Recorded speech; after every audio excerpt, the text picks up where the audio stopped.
Call the Tuesday, February 16th school board meeting to order. First item on the order will be our invocation led by Dr. A.J. Baker. Stand.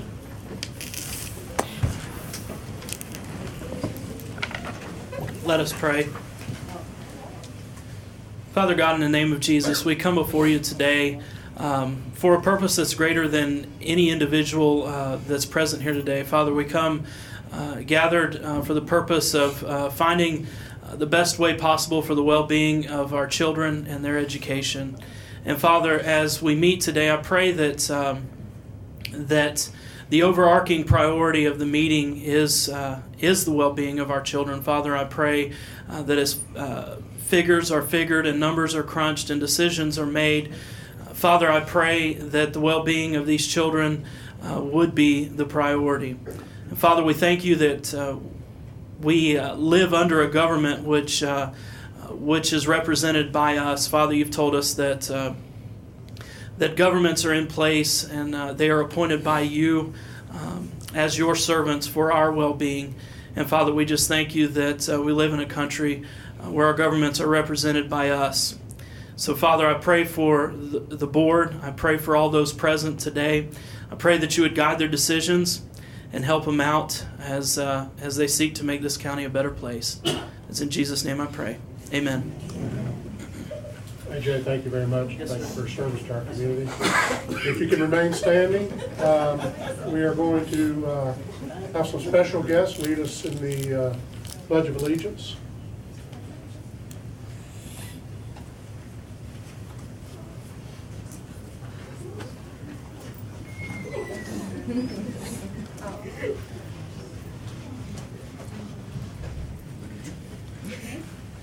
I pledge allegiance to the flag of the United States of America and to the republic for which it stands, one nation, under God, indivisible, with liberty and justice for all. This is, for those of you who don't know, this is Superintendent Luciana's family, some of her family, and this is her last school board meeting as the superintendent of our schools. So, Melvin, if you come out and get a picture of you and your family before we move on.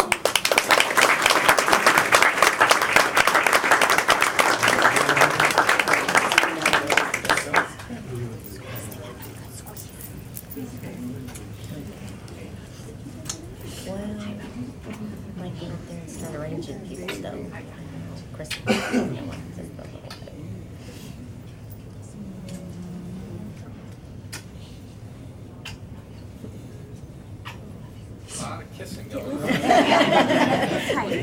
We hug and kiss. Yes.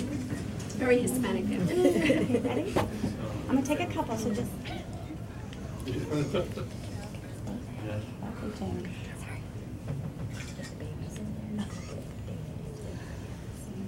Let's do one more. Okay. Thank you. Surprise. And now if you'll all remain standing just a little bit longer. Mark Ferguson is going to sing the national anthem for us. Mark has worked with Superintendent Luciano, I believe, almost her whole tenure in this.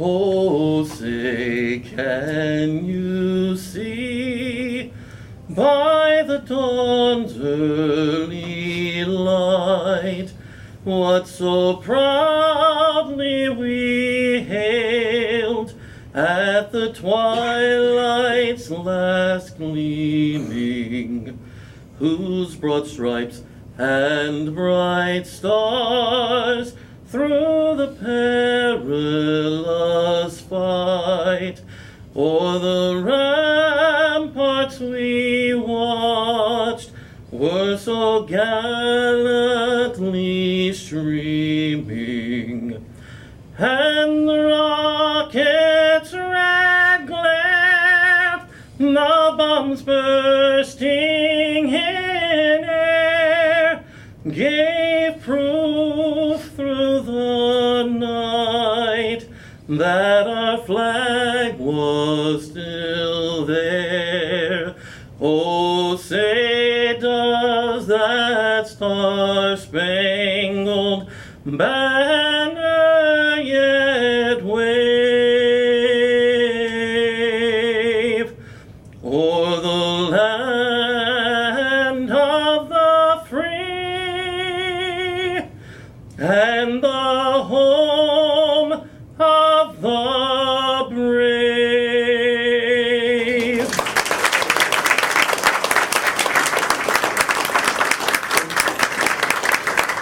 Ms. Evans, if you read our mission statement, please. The mission statement of Osceola School District is education which inspires all to their highest potential. My name is Dalia Medina. I'm here to provide translation services. Mi nombre es Dalia Medina. Estoy aquí para proveer servicio de traducción. Gracias. Thank you very much, Diane. And now, Melvin, you're not quite done yet. Since this is your last board meeting, I would like to thank you for your service to this district for more than 30 years. And just what an inspiration you are. You're a true success story. She started in this district, for those of you who may not know, as a paraprofessional, became a teacher, principal, administrator, and superintendent of schools. Quite a rise. And I'll never forget it. You'd never remember this. This is probably 15 years ago. It's in some restaurant. It's the first time I ever met you. I don't even remember who I was with, people in the school district. And she came up and she was talking to them, and we introduced each other, and off she went. They said, that lady's going to be superintendent of schools in Osceola County. And that was a very long time ago. So congratulations. You've done a great job. And thank you for everything you've done. Positive comments? Yep. All right, well, where to begin? So, big news. Last week, we heard that human scientists and engineers were able to construct a device that detected gravitational waves. And it's significant. And I'll say human scientists and engineers because there's probably other scientists and engineers that partly learn how to surf on them. But talking about what we know is that, here's a theory in science that has been verified so many different ways. And just last week, we found another verification of the theory of general relativity.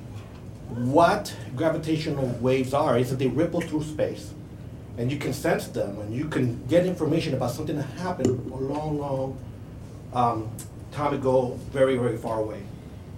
It really does make for a very good analogy to what we do in society as well.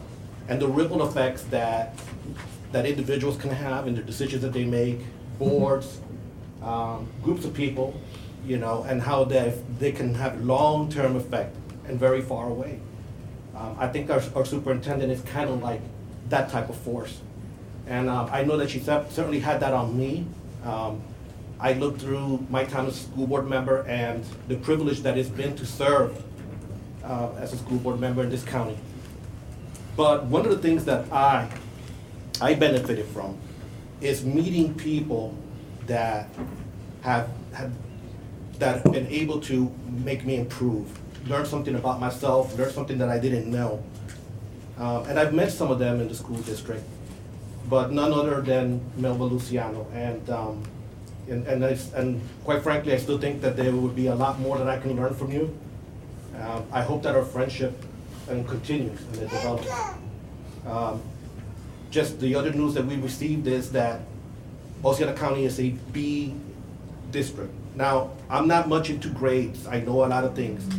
But even by objective standards, that is something that takes a lot of work. And I know a lot of people put in a lot of effort. April Jackson, with her efforts, a lot of the leadership, our teachers.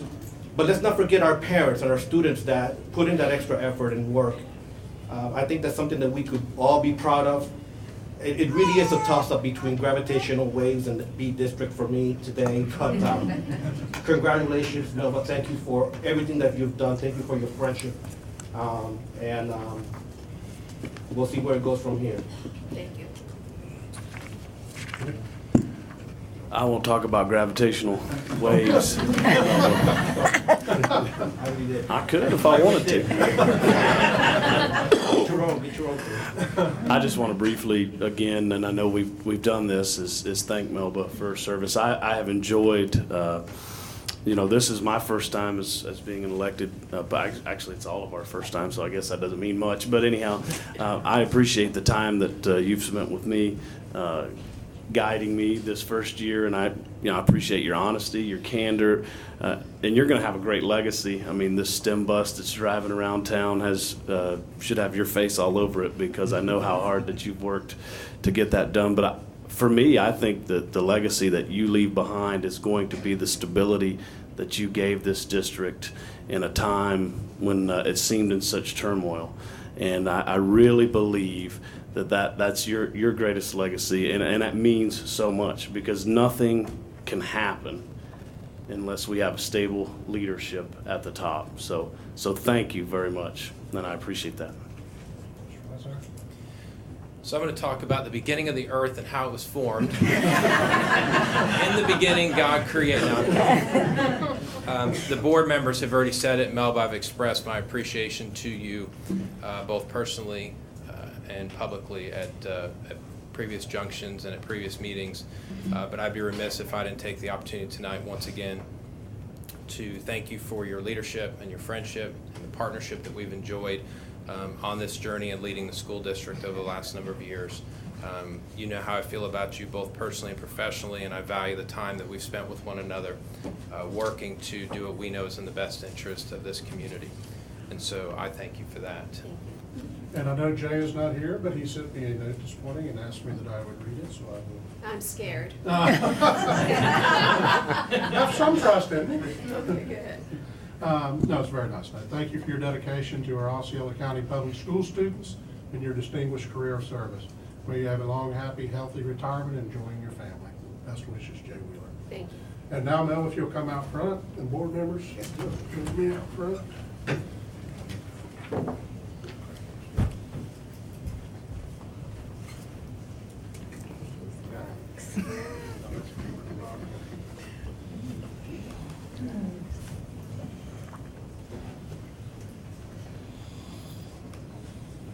A couple things to give you for your last meeting.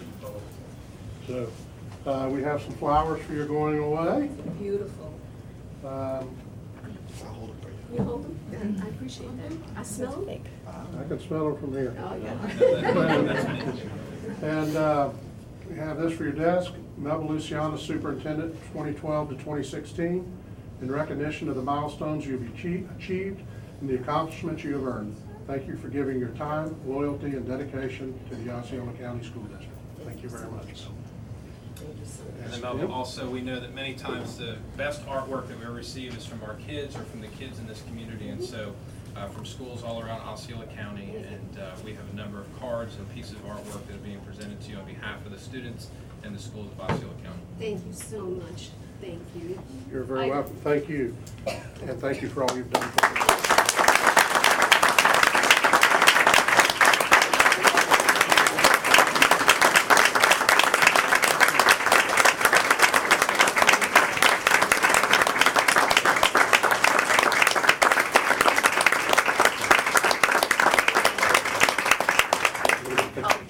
Dana needs to get a picture.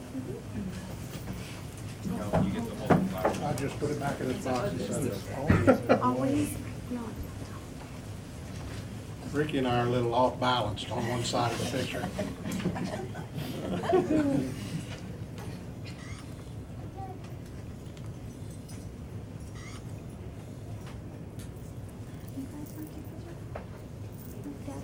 Thank you. And I think before, one more quick picture. I know it'll take just a minute, but if we can get your senior staff to come up That would be great. and have a picture with all of us. And Dana, you need to find somebody to take the picture. Joe's right here. Let me really tilt this side. We're listing a little Okay, we're gonna have to squish. Y'all are spreading too far out. Yeah, the little people. So you're tall. You should I feel better with I've got your hand. That's right. Yeah, right. Ready? No, wait a second. There's more. Got two more. You guys may want to go back. Yeah, I think we need to. That's one on. Flowers.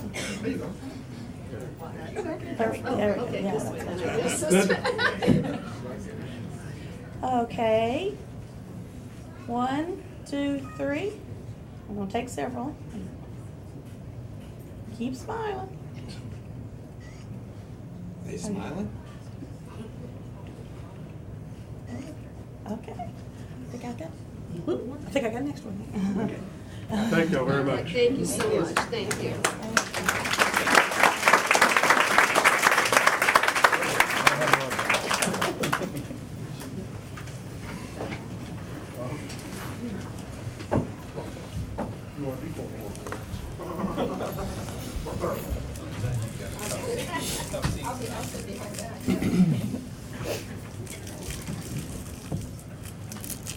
Mr. Chairman?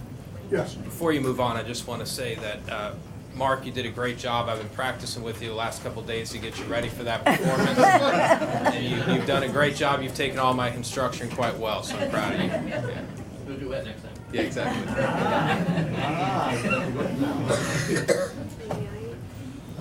May I make a positive comment? Sure. I have to make a comment. Only because I was thinking of each and every one of you and how would I describe you. So here goes. Now we're all scared. Now you're all scared, right? The flowers. Yeah. So this is how I really believe you are. This is your character. This is who I see you as being. Tim, I see you as being eloquent and a natural facilitator. Thank you for everything that you have done. You've been a great supporter. Ricky, you have been inquisitive. You're always asking questions. You're asking good questions, and you've got a great sense of humor, and we appreciate that. Clarence, you're the diplomat in the group and analytical, especially when it comes to finances. We know that. Kelvin, you proved it again today.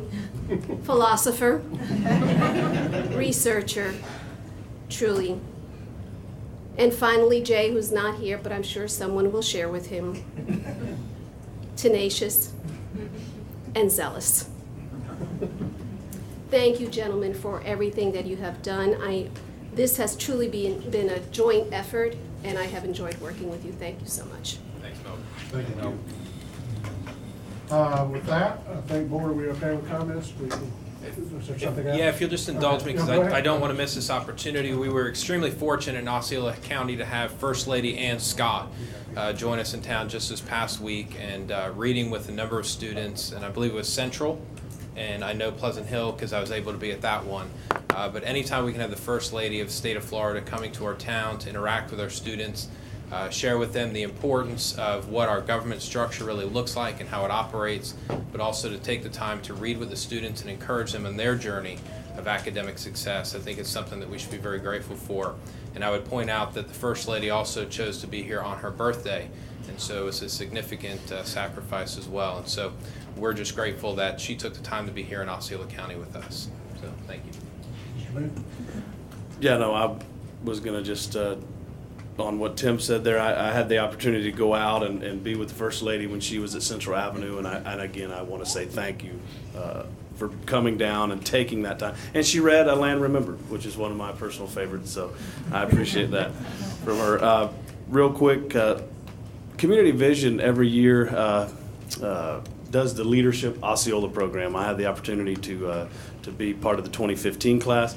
I know Mr. Allen's part of the 2016 class. I just wanted to say thank you to them, to Community Vision, for putting that on, because I believe it's an outstanding program. I've lived here all my life. I'm a 6th generation resident of this county, and I learned a ton about my own hometown by being, my own home county from this trip. So good luck, Mr. Allen. I'm sure you'll enjoy. I wanted to say thank you to the Narcoossee Middle School. Mr. Telemko put me on his Avid Sight team, and I appreciate that. I'm honored to be on the team, and I enjoy going out and spending some time with those folks out there. I don't make it to every monthly meeting, but I am honored to be on his team. And briefly, the fairs is going on right now, and the rodeo's coming up this weekend. One thing that makes Osceola County unique is we don't take off President's Day, we take off Rodeo Day. We like cowboys more than politicians, so I'm cool with that. But I got an email from Mr. Butler. Actually, it was in his Longhorn Weekly, and I did not think this number was this high, but 300 students, over 300 students at Harmony High School have some sort of participation this week in the Osceola County Fair, the Silver Spurs Rodeo. I think that is outstanding, and I want to encourage all of you to go by and see what these kids have done throughout the whole year. They've got projects they've worked on for some of them more than a year. So with that, Mr. Chairman. Mr. Soto, do you have any other comments? No. All right, with that, it will lead us to the presentation portion of the agenda. Dr. X? Yes, sir. Chairman Thacker, school board members, Superintendent Luciano, and community members, I'm truly excited tonight to bring to you the recognition of Osceola Sunshine State Scholars. This is a set of students that are really excelling academically. I'd like to ask Ms. Lisa Greco and Ms. Dorian Pagnotti to come up and share the criteria for these students, and also call these students to the front to be recognized. Ms. Greco.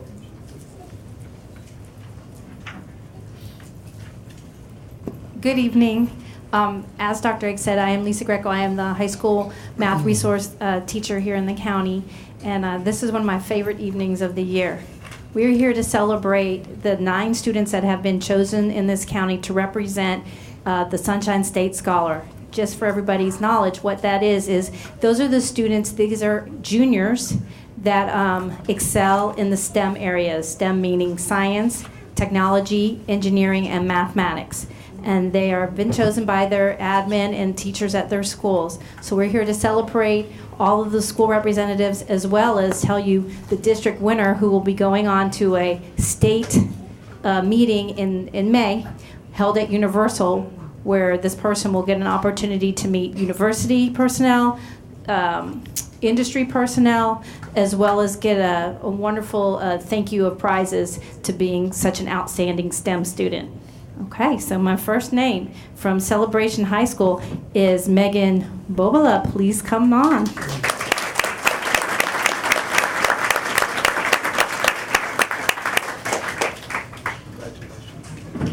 Our second person is from Gateway High School, and her name is Rebecca Dupuy.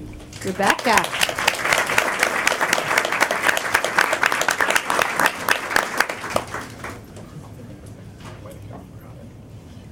Our third scholar from Harmony High School is Candida De Hoyos. Welcome, Candida.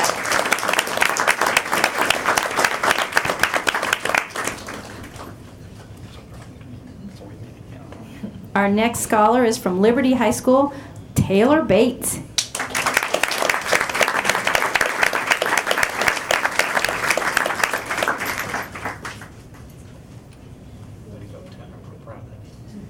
So my name is Dorian Pagnotti. I am the high school science resource teacher. And our next scholar is Aiden Carver.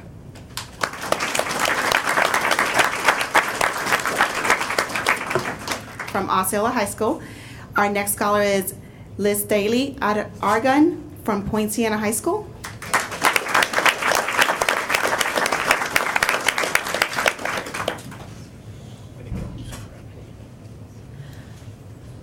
From St. Cloud High School, Anthony Pinkerton.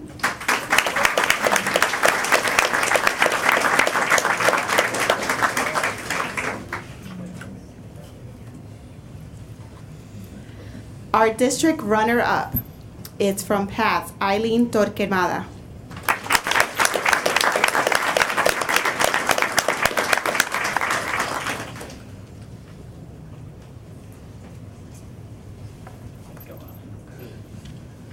And our district winner from Osceola County School of the Arts, Kayleen O'Malley.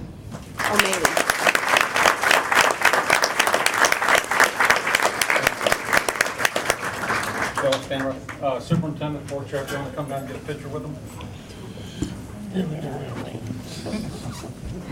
Young men all across the district better take notice. This is girl power right here. Sorry, Anthony. Get closer, get closer. There you go. Tighter, tighter, tighter. Can you get us? Yeah.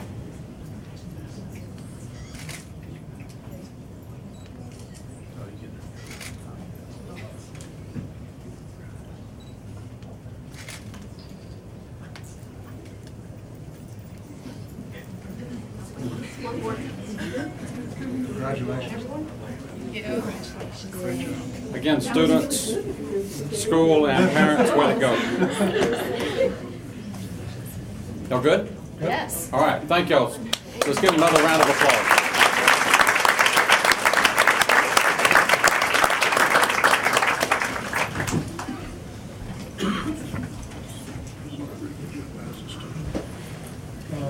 The next recognition we would like to bring to the table would be Chairman Thacker, school board members, Ms. Luciana, and community members, would be the opportunity to recognize our counselors and career specialists and the efforts they've put in to help me with this recognition. Ms. Sarah Schumacher, the coordinator for guidance services, and Ms. Amanda Lopez, who's over our career specialist. Thank you very much and good evening. Counselor of the Year and Career Specialist of the Year are nominees that best represent the school counseling and the college and career profession. The nominees are voted on by their peers and colleagues. And before I announce each of the winners, I'd like to read to you their nomination summary so you can hear a little bit more about why they are the best of their school. So for Elementary School Counselor of the Year, Amanda is an exceptional counselor and a great asset to Osceola County. She continues to ensure that small group counseling services are provided to her students despite the other responsibilities of the job that interfere. She collaborates with her emotionally handicapped teachers to provide much needed social skills intervention. In addition, she has taken on the role as secretary with the Osceola School Counseling Association and has worked diligently to ensure professional development and networking opportunities are available to local counselors. Amanda is also recognized as a school leader and continues to validate the need for counselors as an essential member of the school leadership team. She is positive, forward-thinking, and is knowledgeable of new research and resources available to counselors. Amanda gives her time generously to help orient new counselors and to be available as a mentor when they have questions. I cannot think of anyone more deserving. So our 2015-16 Elementary Counselor of the Year is Amanda Chamberlain from Narcoossee Elementary School.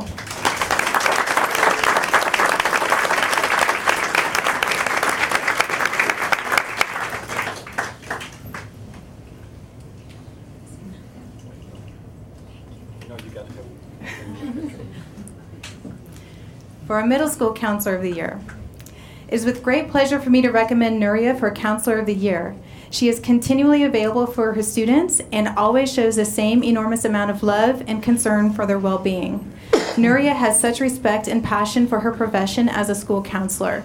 Kids love her for being sweet, easy to speak to, yet firm and precise. I'm proud to announce the 2015-16 Middle School Counselor of the Year, Nuria Clark from Bella Lago Academy.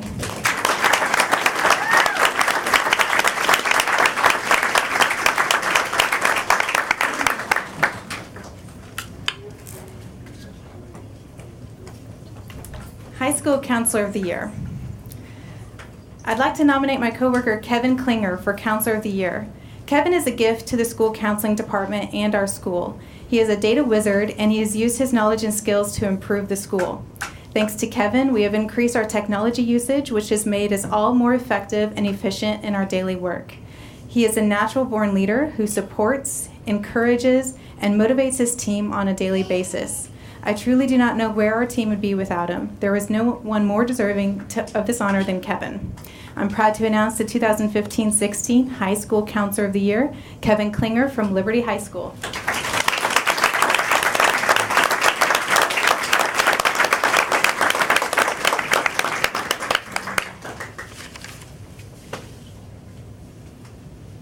All right, and for our Career Specialist of the Year, I would like to nominate Mandy Totoli.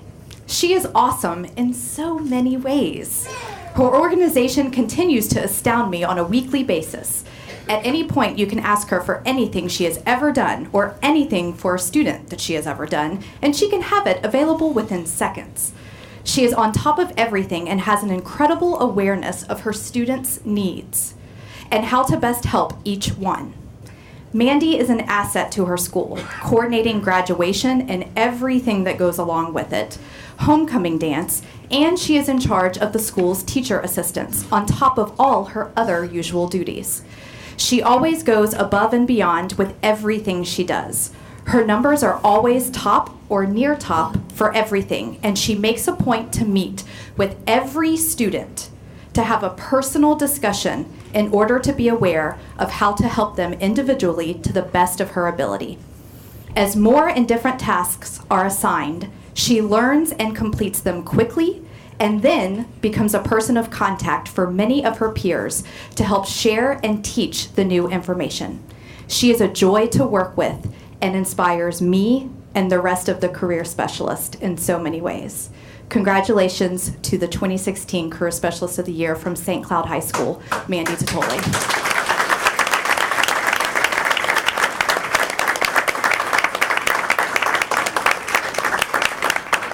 If Superintendent Luciano and Chairman Thacker would come down for pictures, please. And Scott Clark, you'll be next if you want to make your way.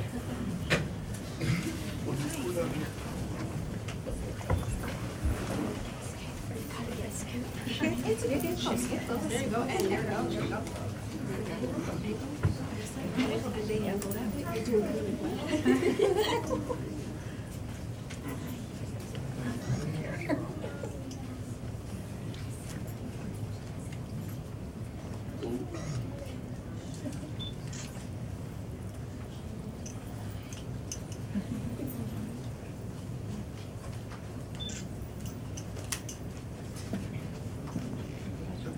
Congratulations. Thank you.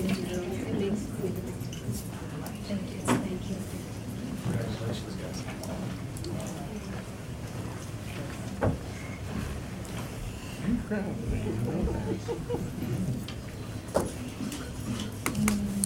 All right, next in the meeting, we are looking to go ahead and have the adoption of a proclamation in regards to Digital Learning Day.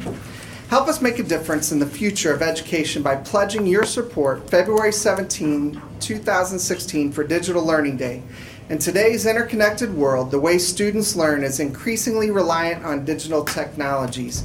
This doesn't just mean having the newest resources and gadgets, it means fully integrating digital learning throughout the entire educational experience. In order to fully prepare students for success in college and a career, schools and libraries everywhere need to embrace digital learning.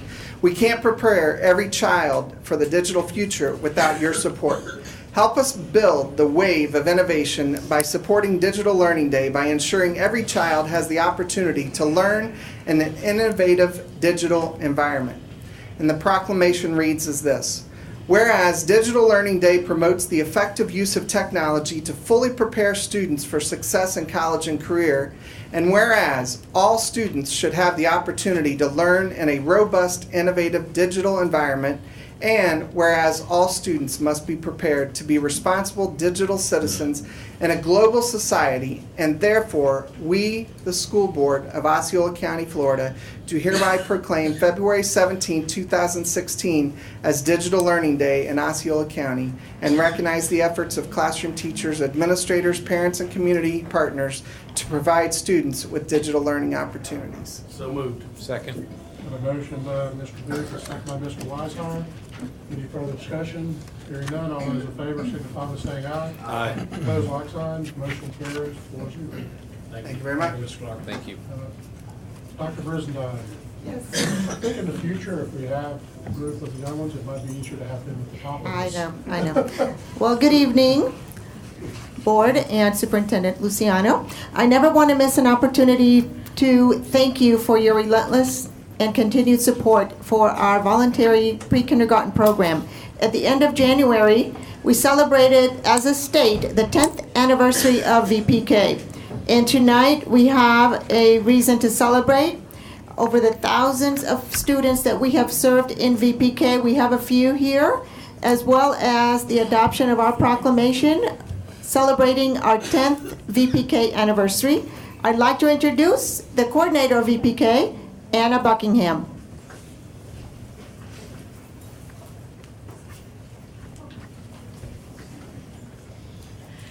Good evening, everyone. This evening, we are celebrating our 10th anniversary and involuntary pre-kindergarten, or VPK. And Governor Rick Scott issued a proclamation, and one of our teachers, Miss Cynthia Taylor from Narcoossee Elementary School, is going to read that for us in just a minute. And then we have some very patient, very well-behaved children who are going to come up and give you a special treat. And I mean, it's a special treat, and you're really going to enjoy it. But right now, Cynthia's going to come up.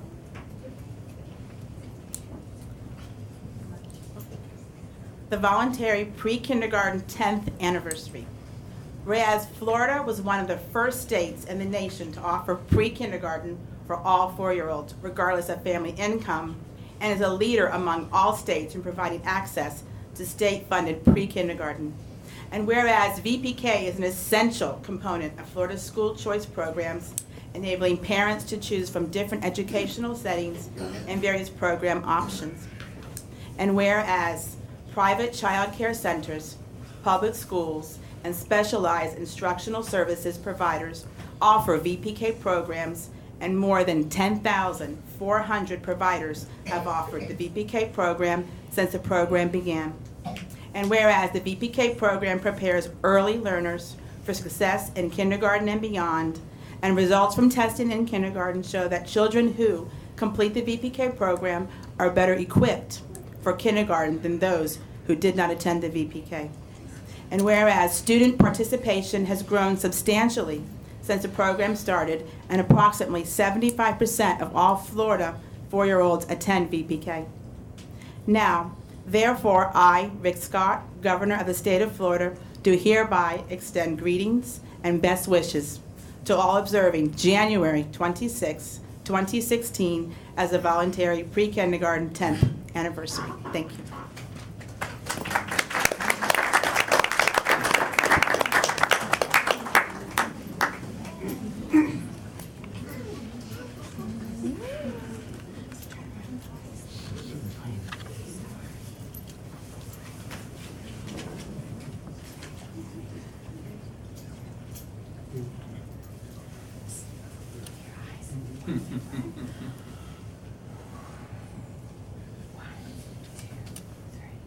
I don't know, but I've been told. I don't know, but I've been told. VPK turned 10 years old. VPK turned 10 years old. I've learned my numbers and ABCs. I learned my numbers and ABCs. Now I'm smart as I can be. Now I'm smart as I can be. Sound off. Happy. Sound off. Birthday. Bring it on down. Happy birthday. Yay!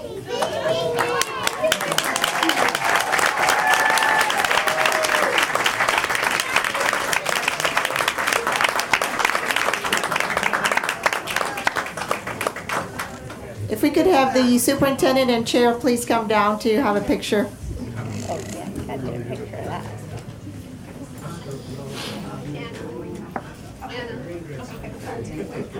Let's get that was for you. You did such a good job. You sang so well, and I love it. You did good. Oh my gosh, look at you. I know, right? Oh, look at that. Perfect. Hi, look over here. Okay, go get this. Mommy, Daddy, you Pay attention, Mom and Dad. Yes, pay attention. Okay, hi everybody. Hi. Look at the lady in the blue. Hi. Put your wands down. Hi. Everybody smiling good. Hi. Hi. Hi. So we do one more. The lady in blue. The lady in blue. One more. Smile big. Everyone, look at the lady in blue. Nice job. Wait. Daddy. I know. There's your mom. Okay. Thank you. What's your magic wand?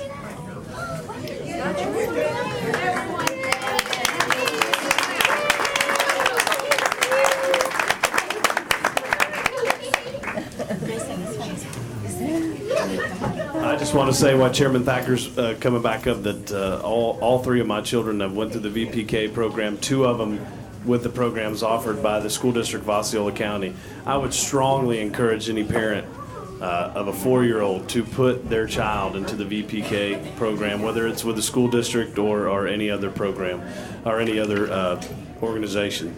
It is definitely beneficial. And it gets those, where's Dr. Eggs? It gets those kids so we don't have such a big lift, right? The lift. Just to add to that, I believe somebody just said 75% of our students are in VPK in the state. I do not believe we are that in Osceola County. And we have in excess of 80% students entering kindergarten who are not kindergarten ready, which exactly what Mr. Booth just said, makes it extremely hard to get them there playing catch up the whole time. So extremely important to this district to get that jump started. So again, I would encourage it as well. Superintendent, appointments and transfers? Yes, sir. We will be asking for the board to approve the next Chief Business and Financial Officer, Sarah Graber, who has held the position of Audit Manager in Sydney, Australia, and in Orlando. She has been a Director of Finance here in the Osceola School District, a Senior Director of Finances for Orange County Public School. She received her bachelor's degree in accounting from the University of Florida and a master's degree in accounting from the University of Southern California. Ms. Graber is a certified public accountant and a certified government finance officer. Motion to approve. Second. I have a motion by Mr. Weishaupt with a second by Mr. Soto. Second. Second by Mr. Booth. Any further discussion since everybody's made motions? Probably none. Brief discussion. Just because Jay Wheeler's not here, I'll go ahead and say it on his behalf. That he is extremely pleased about his appointment and that he sings Ms. Graber's praises all the time that he can. So Yep. I look forward to meeting you eventually, by the way. I don't even know if you're here. No? Yes. She is. Yep. Oh, She is. so you see, this is the first time I've seen her. Congratulations. Sarah, I just say welcome home. And I want to take this opportunity because he is here to thank Todd Cease for all his service to the Osceola County School District. Thank you, Todd.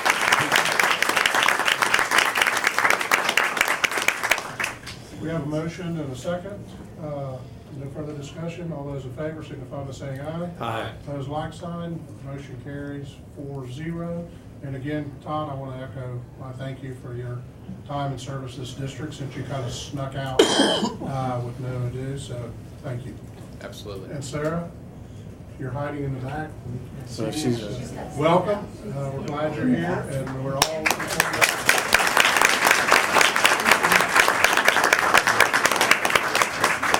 that brings us to our portion. That's it, correct? That is correct. Brings us to our portion of the meeting that's open for public comment. First, Joella.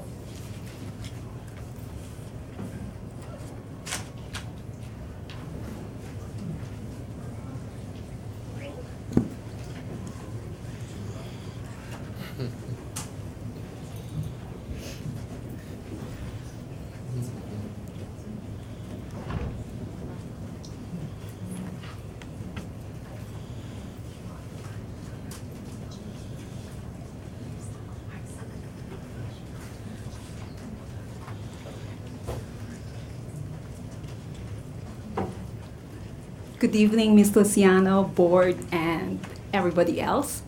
My name is Jola Dagumlo. I'm from St. Cloud High School, 2000 Bulldog Lane, St. Cloud, Florida, 34769. We're here tonight because it would be very remiss of me not to personally come here to thank Ms. Luciano, who I've had the pleasure of knowing for the past close to 15 years that I've been with Osceola. So without further delay, I have some here, some students of mine. Elizabeth, will you come over? I just want to give Ms. Fahmy credit for because we were wondering what to tell you, Ms. Luciano, and Ms. Fahmy suggested the inspiration of the artwork, which would be the different places my kids suggested you might want to visit. So thank you, Ms. Fahmy, for that one. Also, I want to thank my principal for letting me do all the crazy things I've been doing the past few years. So this is Elizabeth. Hi, I'm Elizabeth Perry. I'm a sophomore at St. Cloud High School in the 2D art program. I'd like to quote something from Dr. Seuss. So, congratulations, today is your day. You're off to great places. Your mountain is waiting, oh the fun you'll have. You'll have a smile on your face, have feet in your shoes. You can see yourself any direction you choose, and you know what you know, and you are the one who'll decide where to go. And when you go, what to do, what not to do. Whatever happened from here on happens. Wherever you fly, you'll be best of the best. Wherever you go, you will top all the rest. So off and away you'll go. In behalf of all the kids you have shouted hurrah for, we want to say thank you for supporting our teachers. Thank you for making sure we have an awesome principal like Mr. Fancher. Needs help? I wrote it. Dr. Seuss. Thank you for stopping by to say hi to us during the technology conference with our art teacher. And thank you for never forgetting us, the students. Thank you, Ms. Luciano.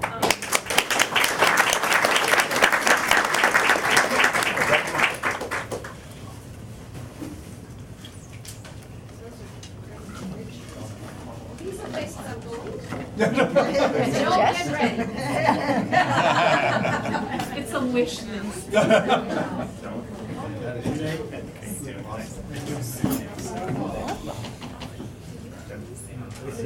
Oh gosh, look, Las Vegas. They have Las Vegas. Oh my gosh. I love that. We'll take pictures. Yes. Forbidden City. I Vegas. want to see the Go to when Oh no, this is the wild. I'm going to a lot of places. Oh, here. Can we squeeze together? Yeah. Get more of those. There's 14, Miss Bresenbein told us to do 30. I'm sorry, you want. She's an overachiever. Stay there, right? You remember you said one for each year? We kind of. Nate, yes. Tilt Time it down. still. There you go. There you go. Good. There you go. Beautiful. Thank you. Yes, sir. See Africa, Las Vegas. Wow, Jay, you're gonna have fun. Isn't this cool? Mexico. Thank you so much. I love that. Thank you. Oh, I'll miss you, Miss Luciano. So much. Can we put him here? Yes. Sure. Can we put them here? Yes. Please. And this is her work. I love that. So pretty. And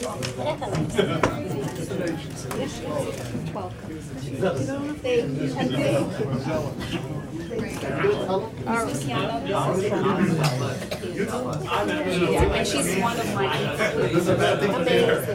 Oh, look at this recording. Oh my gosh. I love the Mexican one. I love the Mexico. Thank you,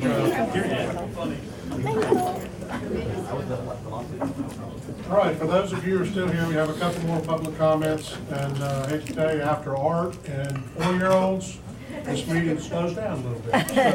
So, sorry, April, but you're next. April.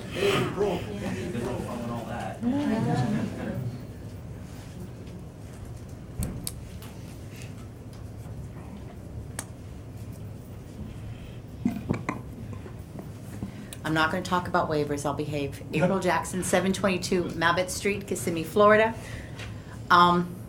What many of you don't know, and even many of the administrators don't know, Melba and I started together at Boggy Creek, and she came up to me one day and said, "What do you think about me taking a teaching position in Hickory Tree?"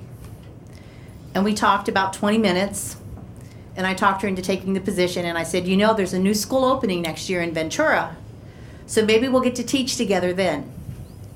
And we did. And when she was debating whether or not to go into the administrator's pool for her first AP job, she handed me her packet and she said, "Can you proofread this for me? And make sure that I have the best quality I can, because those that know me well, I proofread everything." But what many of you don't know is Melba was my next door neighbor for 25 years. I would look out my back door and she'd be standing there. I won't say what beverage she had in her hand for us to share, but she would show up at my back door when I had a really bad day, And I would show up at her house when one of her children, not naming names, Christopher, would be driving her crazy. But we were best friends for a very long time, and that's something that we didn't share with the members in the district, because when we started in the district 33 years ago, whoever expected us to both be in the positions we're in today?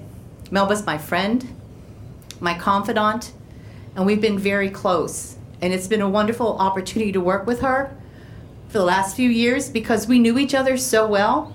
If she had an issue, she knew she could tell me and it wouldn't go outside the room. And I could go to her with any problem we were having in the district, and between us we would find a solution. I know Dr. Pace is going to do a phenomenal job, but I won't have the same relationship that I've had with Melba. Melba, I'm going to miss you terribly, but now we can actually have dinner in public and not have to worry about people seeing us together. This is true. I'll miss you, my friend. Thank you.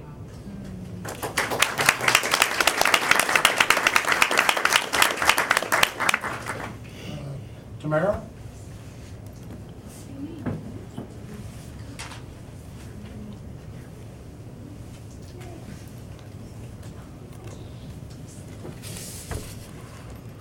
Can I start? All right. Tamara Pelk, 1845 Roper Road, St. Cloud, Florida, 34771. I'm back here again. It's about a month and a half later with regards to recess. And basically tonight I wanted to say thank you for everyone, the board, Mrs. Luciano, all of the people here who served on the recess committee and attending those meetings, which lasted, 2 hours, plus multiple meetings. It was a lot of dedication, not only on behalf of parents, but, from the district, principals, and whatnot.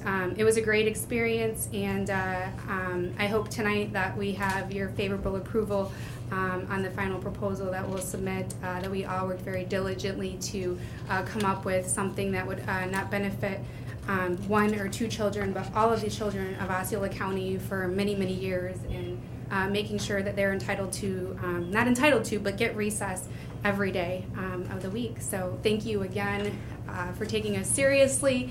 And, moving forward, this is a huge thing. And I'm sure, as you guys have known, you've seen all of this stuff, with the legislation in the Senate and the House and the recess bill, et cetera. This is something that other counties want and have attempted to achieve but haven't gotten. So if you guys vote tonight, we will be setting a prime example for the state on what recess should look like, and hopefully be able to give other counties the opportunity and materials to work toward achieving what hopefully we will do this evening. So thank you all very, very much. I appreciate it. Thank you for your comment. Thank you. I think in the same vein, Jolene Callahan.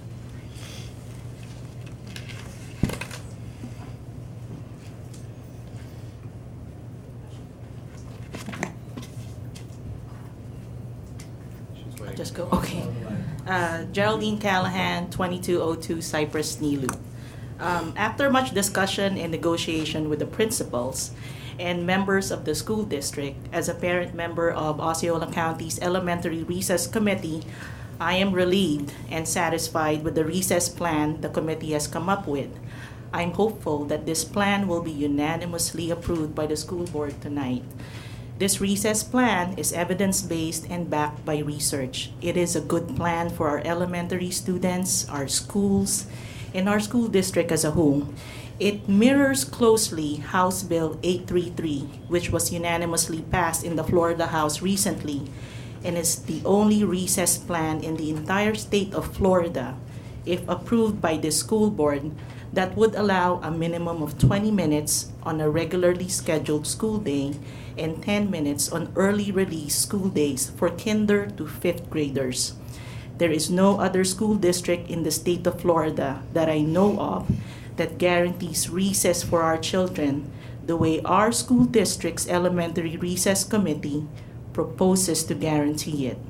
I am thankful for the opportunity to contribute to the writing of this recess plan, and will rest assured that I and the other parents in the committee have done everything we can to assure that my son, our kids, their classmates, and the future generation of children in Osceola County will have a more whole child education, all because we did what we could and collaborated with the school district so that our elementary kids will get their very crucial recess every day. Thank you to the school board for listening to the collective voice of the parents and daily recess supporters of Osceola County. This initiative to restore daily recess for K-5 children in Osceola County is at its home stretch. As a parent to a third grader, Gavin, who attends Cypress Elementary and only gets recess twice a week, I look forward for this school board to vote yes to the committee's recess plan. A yes vote is a vote for the well-being of all our elementary school children. My son Gavin looks forward to getting his recess every day starting August 2016. I trust that this school board will listen to their parental instinct that it is good to let our kids be kids and to let them play. Thank you again, Superintendent Melba, Dr. Brizendine, Chairman Thacker, Vice Chair Ricky Booth, Mr. Vice Chair, Attorney Kelvin Soto. Thank you very much. Thank you, Ms. County. Thank you for all the time. Thank you. We have one more public comment. Herb Green.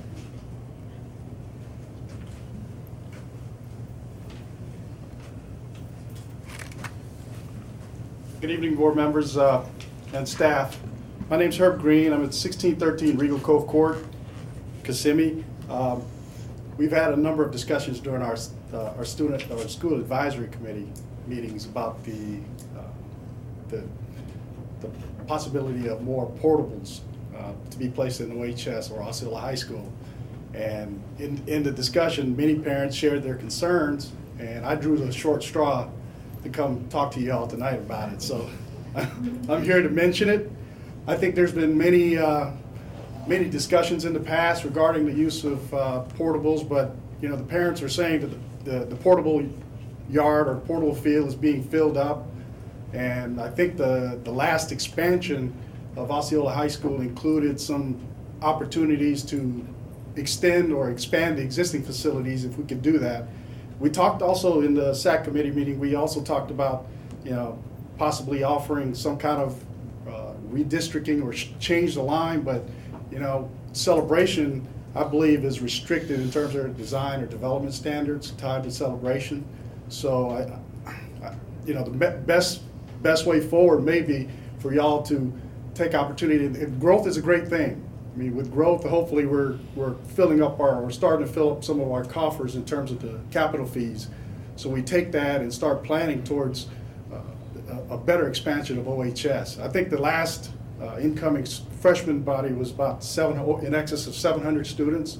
I think the projection is more like 900 students coming in for the freshman year ahead. So it's going to fill up quick. I ask y'all to review it and come up with a plan to stave off building a portable farm and come up with a permanent solution for OHS.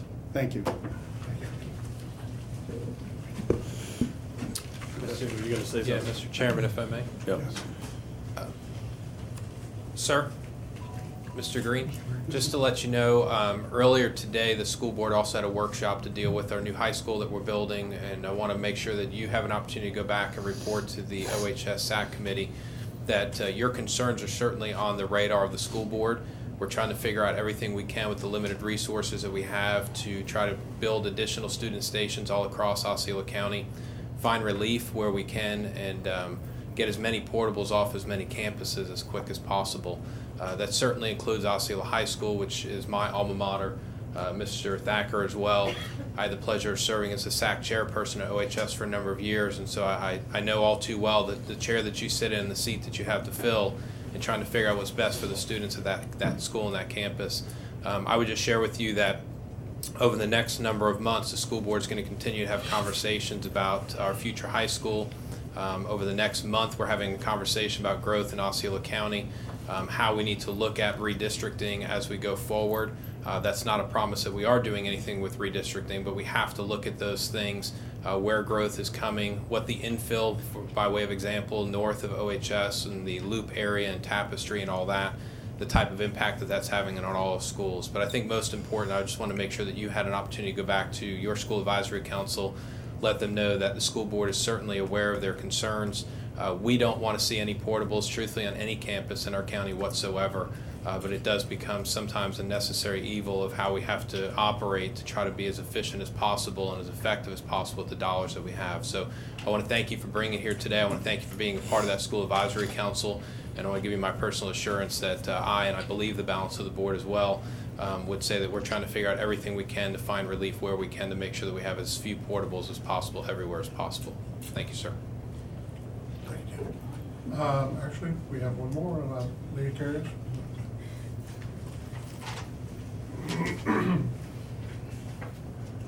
Leah Carius, 1049 Nash Drive, Celebration, Florida, 34747. Thank you, Chairman, for allowing me to speak. I didn't realize this was Melba's last school board meeting, so I wasn't really prepared. But when I realized what was happening tonight, I immediately thought of one of my favorite quotes from Margaret Mead.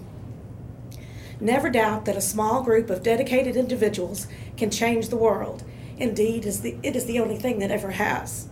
And I just want to thank you for everything you've done, not only for the 60,000 kids you oversee and your 7,000 employees, the government agencies you've dealt with, and the businesses you've brought together, but the parents that you've included in having an impact on their children's life. You've done it for me and my family and countless others. And we just want to say thank you very much. And you are the embodiment of education, which inspires all to their highest potential. Thank you, Melba.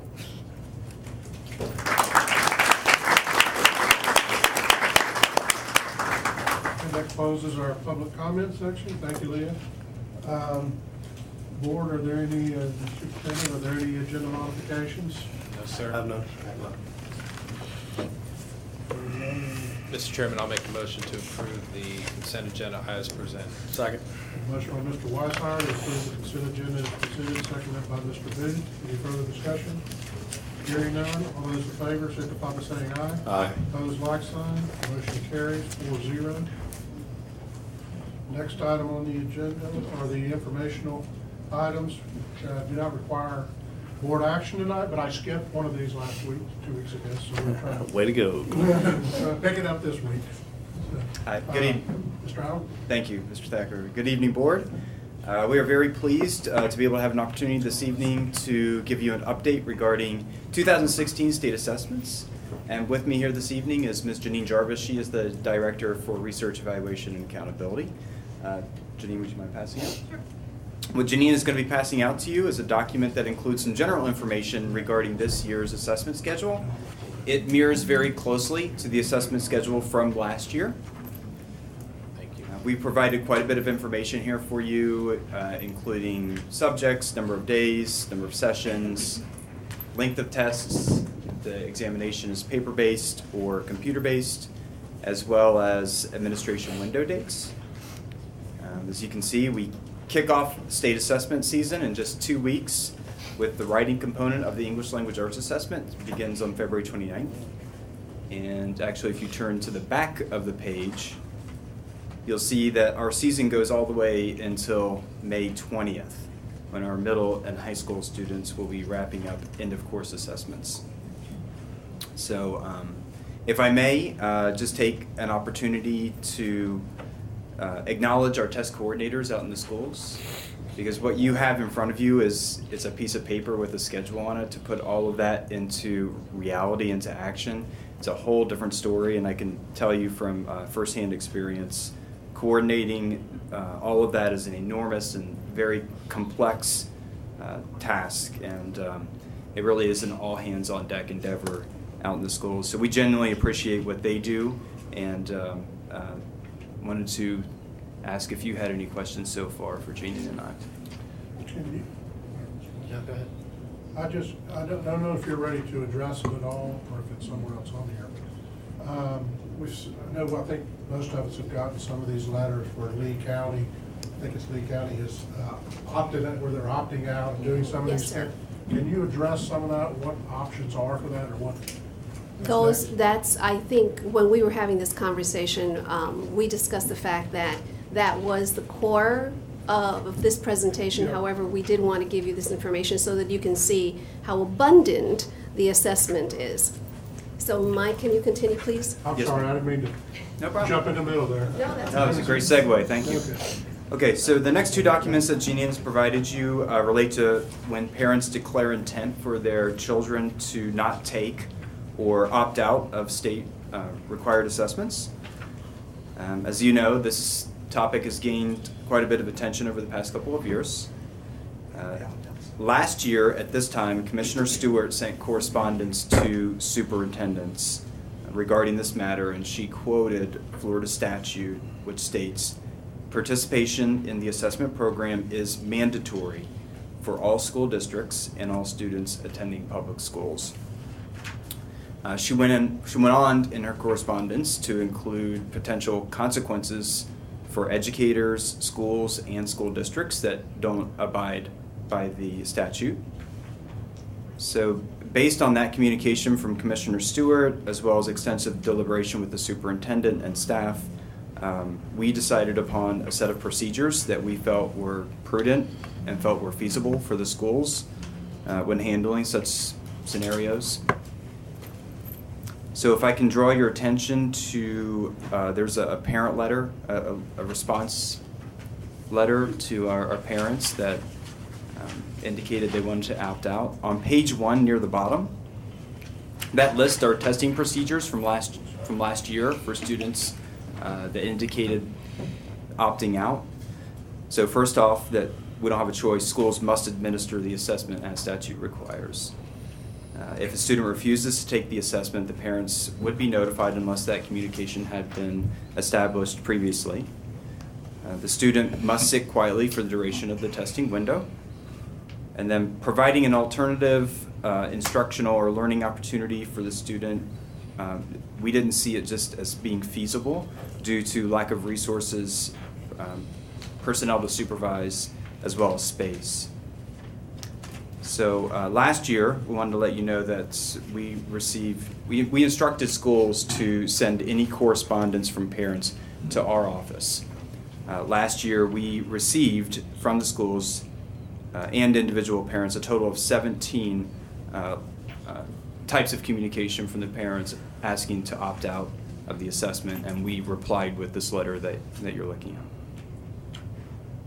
So finally, board, we asked staff to look at different districts around and see how they are approaching this scenario.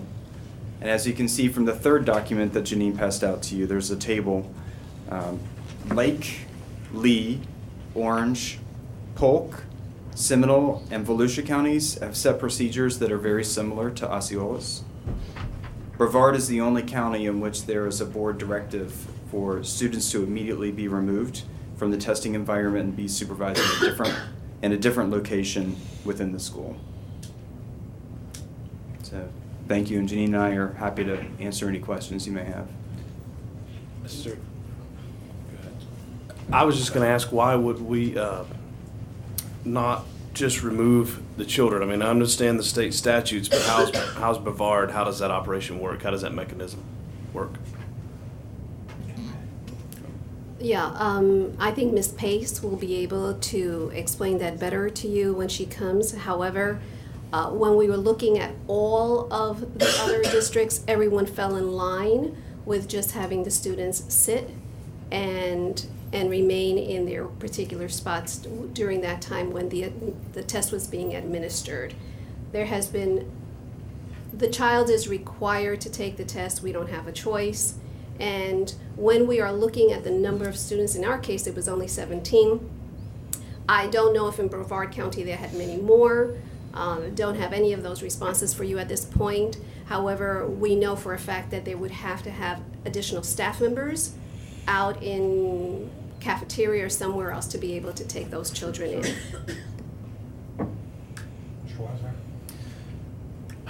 Okay.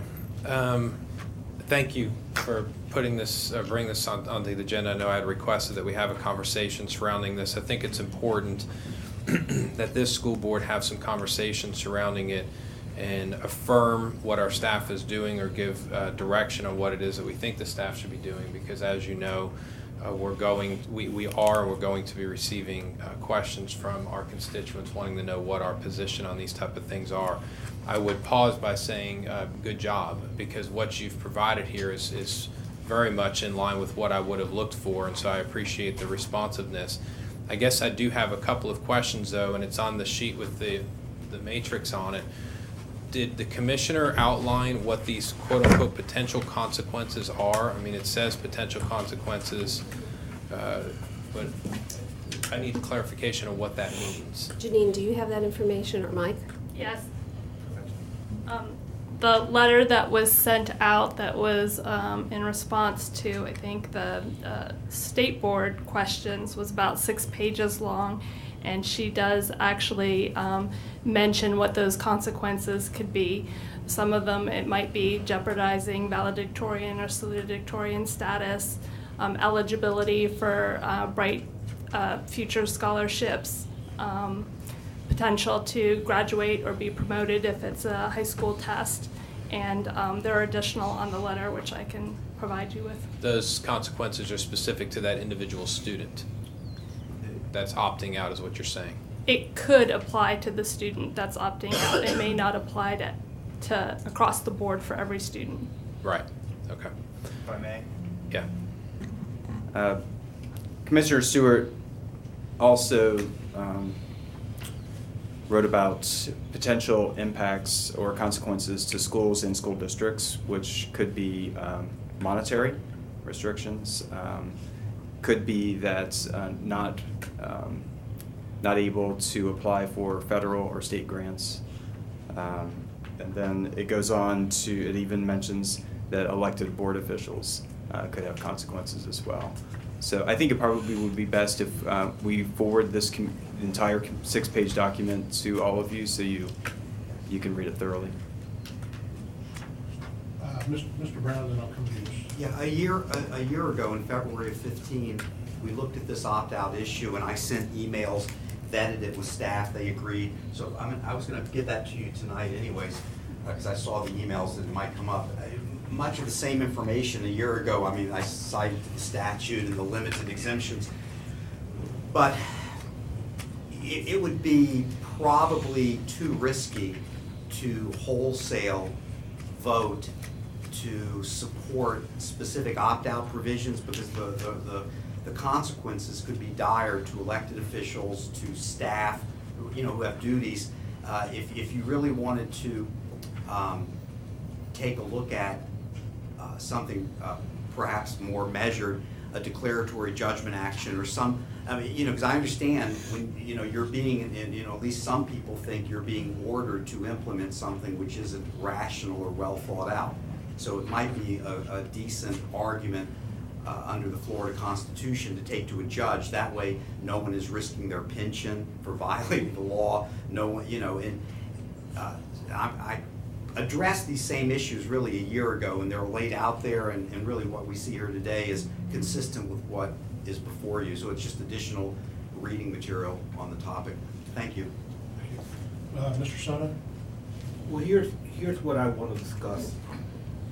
It does seem to me as though the legislative intent was to make these exams compulsory, and the school districts where they're charged with those mandates. So I'll just put that as the first consideration. The other consideration is the first page with the matrix explaining what other school districts are doing in order to accommodate an option for parents that want their children to opt out. And the other thing that I'm looking at is, what this school district right now, what is its philosophy towards all of this? What is its stance? I think I have an idea about how these three things interact with each other. So let me just deal quickly with what is being asked by our constituents. And right now we have constituents that are sending email to the board and they pretty much want us to go ahead and consider an opt-out provision as part of a board directive or action, that we can implement for those parents that want their students. I'll tell you right now, I mean, I've taken the time to analyze this.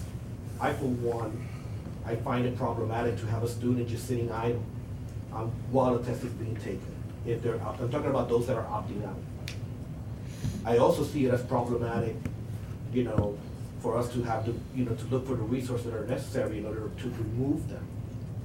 And finally, I think, I don't see how we really, and I'm thinking here with what Mr. Brown just stated and some of the things that were mentioned by our administrators and how they interpret the statute and the education commissioner, that these are mandatory.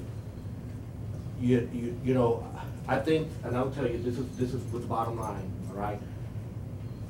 I'm in favor that the parents who want this opt-out find a vehicle through the courts, some kind of cause of action, where they can prevent the test from being scored.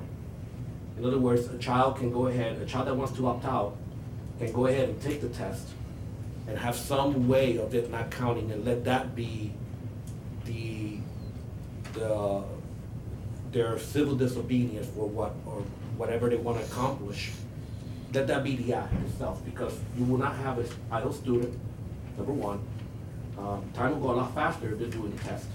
And I think that the intent is that these tests are not scored. It's not so much that they won't take the test, but that they're not being used, and those curtail the whole testing mechanism or the whole testing key that the state has right now, which they find that is an undue burden on their student. So, board, I tell you, it seems to me as though students need to take the test. And if parents that want to opt out, what they really need to do is find a way to, maybe through some kind of cause of action with an attorney, prevent these tests and let them have that fight with the state, not get the board or the school district involved in that fight. That's where I'm at right now, and I hope that you guys can go ahead and just, if you have more questions to ask me, and we'll hash this out, or tell me what you think. So a couple quick clarifications I think are going to be important. First of all, board, by no way am I implying that we as a district opt out and not participate. That was never, and the consequences that are outlined for boards, elected officials, that's irrelevant to me. I'm not worried about it, I'm not scared by it, I'm not threatened by it, and I think that the reality of it is this board is far too wise and prudent to ever do something to jeopardize the overall work of what it is that we're trying to achieve in the school district. The biggest concern for me is that there are some parents, and I would agree that it's very few, at least that we hear from, that are concerned about this and wanting to understand what the opt-out mechanisms look like. And for me, the biggest question was revisiting this as a board, talking about where we are since we've discussed it last year. The landscape has continued to evolve in this arena.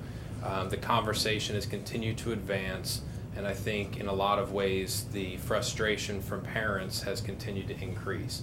So I felt like it was incumbent upon us to have a conversation, to visit what it is that our staff is doing when a student does want to opt out. And again, as I mentioned earlier, that we either affirm that that is in line with what we think is appropriate, or that we give better direction or different direction on what it is that we expect. Mr. Soto, I think I agree with what you're saying. First and foremost, we need to administer the assessment. If a student wants to opt out or a parent wants to opt out, that's certainly their prerogative. I think it's important that we as a school district communicate to that parent exactly as this letter lays out what their options look like and what the possible implications of that decision look like as well. I respect the fact that it ultimately is their student and their decision to make. But I think that what I'm seeing from our staff at this point, and we can have a little bit more conversation about the sitting idle part, but I think what I'm seeing from our staff is in line with what I wanted to see, what I needed to understand, and what I think is probably most appropriate. I think my follow-up to all of this after we hash out the sitting idle piece or whatever as a board is, how and when do we communicate this? Is it on an isolated incident? A parent sends in an opt-out and then we're sending this letter? Are we sending it out universally? I'd like to just understand that. I think I know based on your head nod. So we can talk about that. Board, I just want to hear your thoughts, see if we're on the same page with it.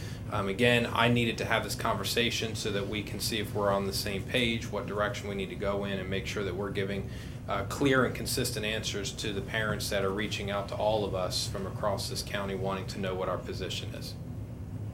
Thank you, Mr. Lee. And I happen to agree with most of what, actually pretty much all of what Mr. Soto said. I have two questions. One, of the 17 students that decided to opt out, how many of them ultimately were removed from the classroom or from the testing room? None. They all sat idle till the test was over. And actually, how many? About 6 of them actually did take the test. 7. 7. 7 out of 7. Okay. I get a lot of, actually, I'm going to say every email that I get says, why aren't you doing what Lee County does? Why aren't you doing what Lee County does? And it looks like we're pretty much the procedures that almost everybody has in place is what Lee County does. That's correct. The only difference between what we do and what Lee County does is they do allow students the option when they have finished the test and turned in the materials to read a book. And that is something that as a district that we have not done because we'd like to encourage kids to so that is a little continue different. to check their work and work on their exams. Did you see, Rick, if I may, we could go back. Sure. One of the things that I had to consider is, what is the, Melba, you love this. What is the education philosophy in this county and how we look at these exams? I think that we have a very balanced view from my conversations with the administration and hearing some of you in previous occasions. And so here's what it is. I think it's a very personal decision. And I think that Tim Washire was, explained it very well, and I respect that decision from a parent because as a child, the parent still has those rights, and to say, okay, this is what I want my child to do or not do. But we want to encourage them to take the exam. And so what I'm looking at here is like, how do we react to this as a board? As a board member, what my stand would be is that being idle, I just don't see the positives in that. I don't think removing the test away from an opt-out, I think that the test should stay there. And this is my position, the test should stay there for the child to do what they want. There's many ways to exercise this protest. You could just go see all the way down. Or maybe you could do the test and say, hey, I don't want it to be scored, and let the parent go ahead and fight that battle out, which is what I'm recommending. But why take away the experience of taking a standardized test? That these things are going to continue in a child's life, and it's going to progress.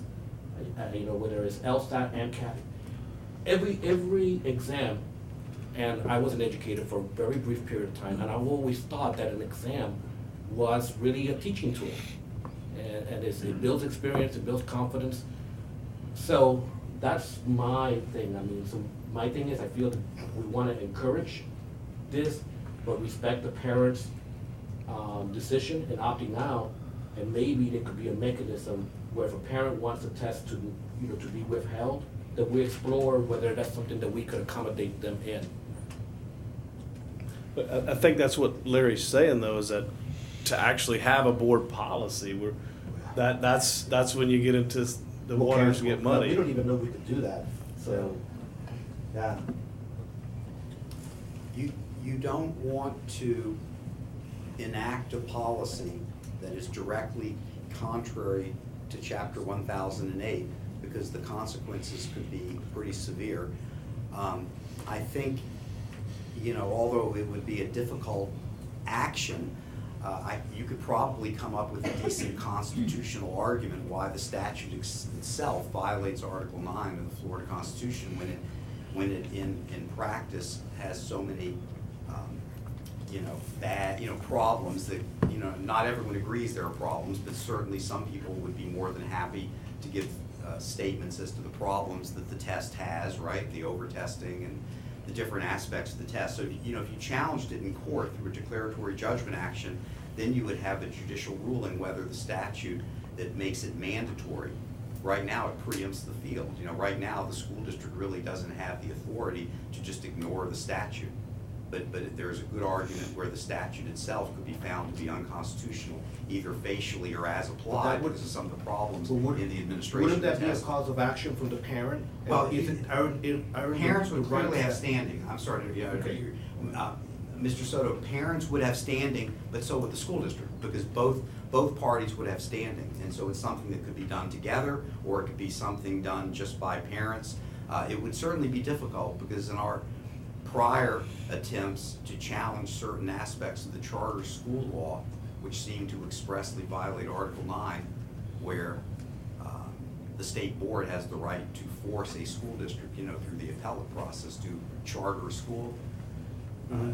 You know, we've learned the lesson that you probably have better things to do with your money and time than taking on constitutional litigation. You know, maybe it's something that FSBA could do at a statewide level. Certainly parents groups could do it, and school boards could join in as friends of the court with support if that's what the board wanted to do. I don't know what your policy position is on the FSA, you know, but if your policy position was that for whatever reason that there are problems with it, or it needs to be, you know, if there are problems with it, then there are legal actions you could take that would be safe for you. But to simply take official action as a board to support opting out, either by policy or by de facto, you know, procedures that you implement beyond what's laid out here, you know, you're basically leading with your chin. I mean, because the state has a wide array of penalties they can impose, including withholding your FTE, prohibiting you, debarring you from the ability to apply for grants. I mean, frankly, you know, staff could lose their pension under Chapter 112. You know, you could forfeit pension. Board members could be removed from office. I mean, it can be very dire. I doubt anyone would go there. But you have to be aware that you just can't ignore the statute and take action against it. So if you really, you know, you have to take a policy decision. If the policy decision was the board doesn't like FSA the way it is, the only safe course of conduct would be to challenge the statute in court through a declaratory judgment action. I got a quick question, because I need some background here. Probably a very stupid question, but if I go in and I sit down for the test, I sit there for 2 hours and I get up and leave, when these tests are scored, did I just get a 0? If you do none of the questions, you get what's called an NT, and so there's no scale score, there's no achievement level, you just get an NT. So it does not bring our district down? Well, it can, because it counts against us as far as percent tested. And yeah, so if we're enough. a B district this year, I guess where I'm going is, how many, other than it sounds like we had 11 people that got NTs, how many would have taken to make us a C district? Do we have any idea? I mean, is it 10 more or 3,000 more? I mean, magnitude, does anybody know? Great, that's a good question, Chris. That wasn't a stupid question. And it's school by school. It would affect the school grade. You Yep. have to have a certain percentage take the No, I get test that, but to get if a it's grade. all of a sudden we get, Yeah, the new school grading rule says 95% of students must take the exam to even get a grade. So if we were under 95%, we wouldn't even get a district grade. what was our lowest school participation rate? Everyone had 95% or above. I mean, was there anybody like 95.1, or did we have mostly 98s? I don't have it committed to memory, but I would say like 97, I think, was our lowest. Okay. Yeah. All right. Thank you. Mr. Weiser? Yeah, again, I'll go back to my comment earlier, because I think we're ready to bring this in for a landing. I'm not implying that we create a board policy, that we get into a debate of what the merit of the FSA, whether or not we do or don't administer. None of that's, for me, even part of this conversation. The biggest part of the conversation for me is just, do we as a board understand what's taking place when parents opt out? Do we agree with what's taking place when parents say that they want to opt out? And is the staff going in the direction that the board wants them to with being able to share and articulate this information? The only outstanding question, and I'm just putting it back on the table, Mrs. Soto, because you brought it up, and I want to be respectful of your comment. I could be satisfied with exactly what we have here, exactly.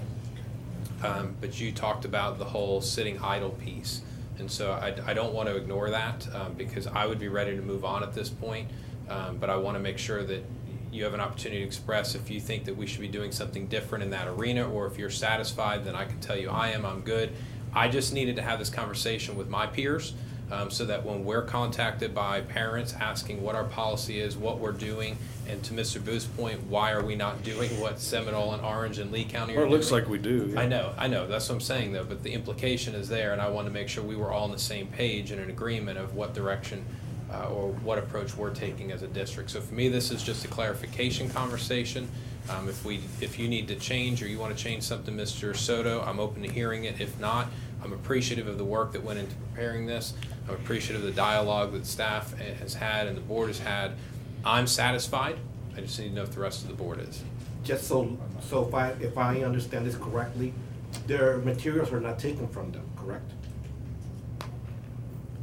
Generally, the school test coordinators and the classroom test administrators do not gather up the materials before the end of the testing period, again, because they want to encourage students to continue to check their work throughout the testing time. That's generally the procedure that they follow. So let me ask you a follow-up question then. Why is it necessary for a parent to notify that they're opting out? Couldn't the student just sit there and exercise their right and not take the test and yes, collect materials? Yes, and sometimes with our high school students, they will take that opportunity. Yes. I just want to I'd like to say this and be on the record as saying this, that I actually, since we discussed Lee County, I actually see getting your test removed and being handed a book in the classroom as a disturbance. I would see that as a disturbance. I would not actually be for that, even though I know we're not creating a policy. We've discussed that policy with our administrators and test coordinators every year, and they have, vast majority of them have been opposed to it because of that reason that you just mentioned. It is a disturbance for kids to have to get up and get their book as they finish the test. My dad was a high school administrator. My mother was a middle school teacher and administrator. Yeah, I mean, I've had this discussion with teachers, so I get it.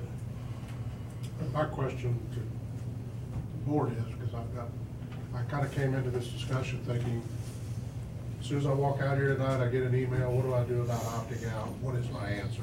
And is my answer that we cannot force your child to take a test? They need to be at school, they need to go in and take the test. If they choose to not fill out the test, they will have to sit there quietly and not be disrupted throughout the time period. Is that the answer? Is that? Yes.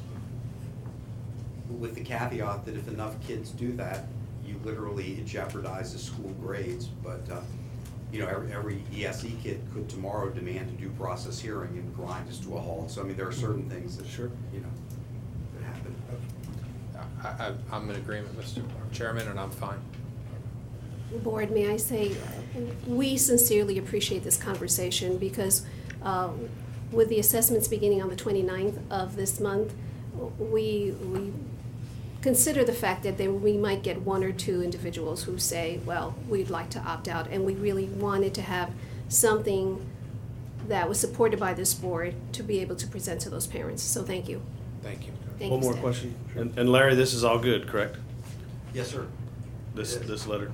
Gentlemen, I just want to make sure that last year, when we wrote this letter, we rewrote it probably 5 times because there were 5 board members who gave opinions on it. And in the end, this is what we came up with together. So thank you.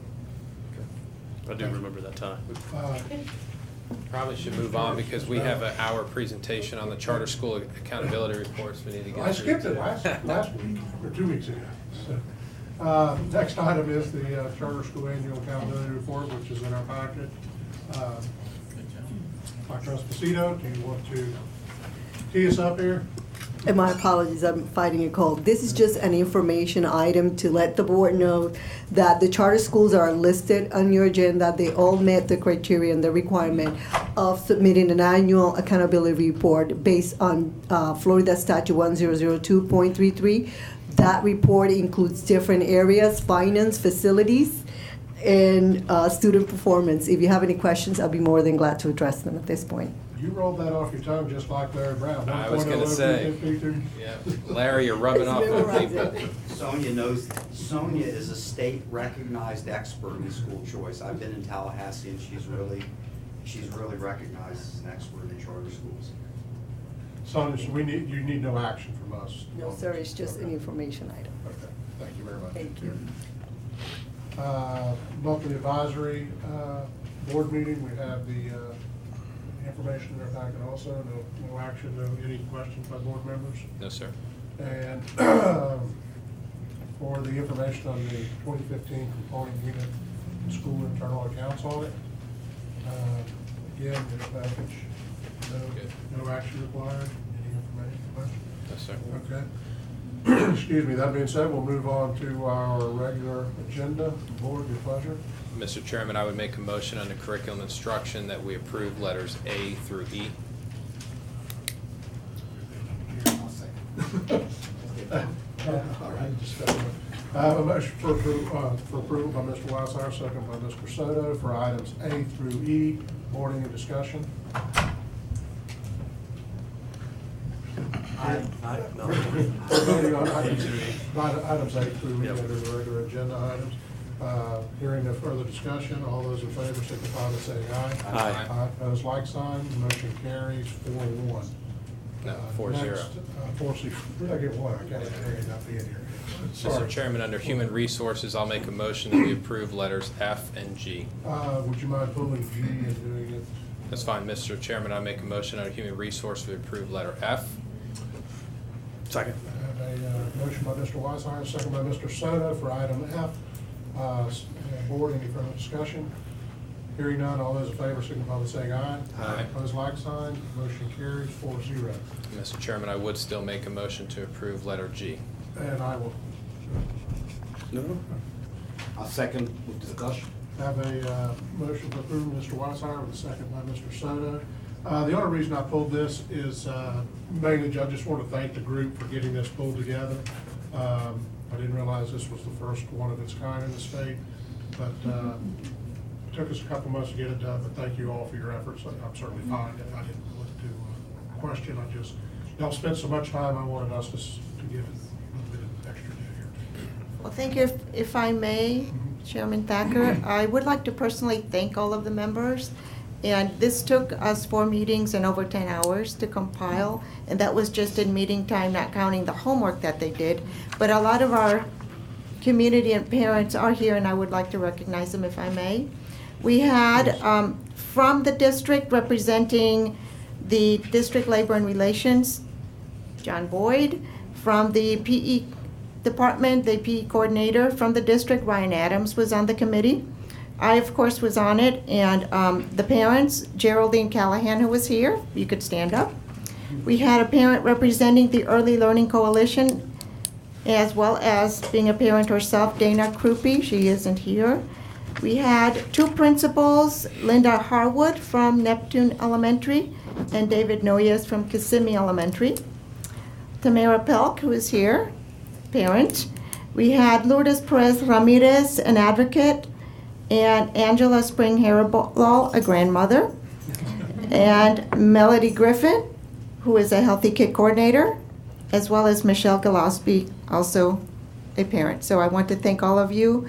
It was truly in the spirit of collaboration, and your support meant a lot to all of us as we sat around the table. Thank you. Thank you, guys. I just wanted